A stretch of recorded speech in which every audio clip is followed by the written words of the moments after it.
Ay, si Ma'am Beth. Hello. Hello. Ay! Kayo mo. Ang ganda mo. Sa picture lang po ni Ma'am Beth. Sige pa, sige. Sir, alam mo sir? Idol na idol ka talaga ng bunso.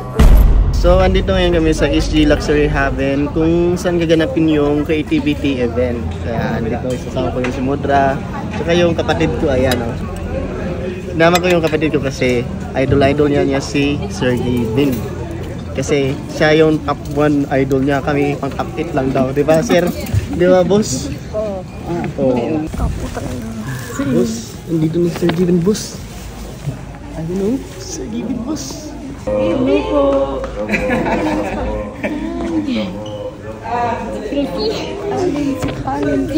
Ano? Kita mo lang idol mo.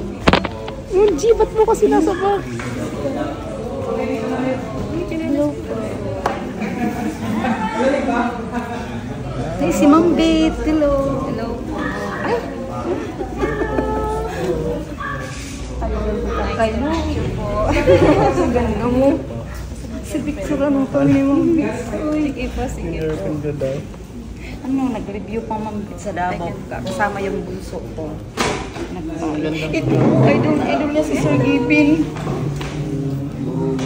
Pagka umaga niyang paggising. Wait lang. Sir, Wait lang. Sir Gavin. Sir Gavin. Wisdom too. Wisdom too. Si G Boy. Ano na-feel mo, G? Ano nararamdaman mo? Ha? Anong goods? Paanong goods? Happy ka ba? Paano happy? Sige nga, ngiti nga.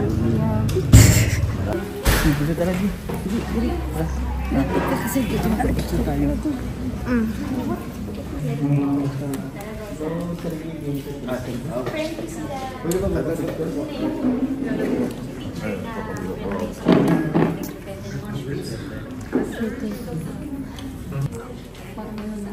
Sir, alam mo sir?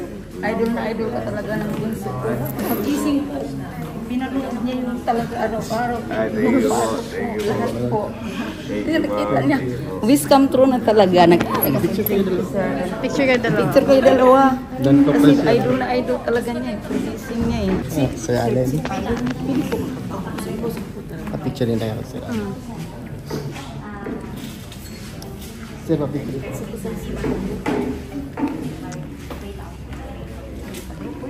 Kay Kelsey. Uy, ako ba kay Kelsey pwede? Picture din po tayo sir. 3, 2, 1. Isa pa po.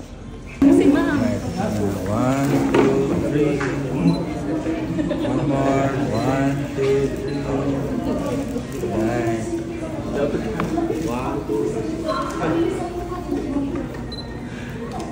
Mami, sama ka muna dito. Bago ka Mudra, pa Mudra. may remembrance ako sa iyo. Kasi Ma'am Beth kasi idol. Thank you mga palangga. Ma'am Beth, thank you. Salamat talaga. Nakita ko kayo talaga. Nakambay talaga. Ma'am,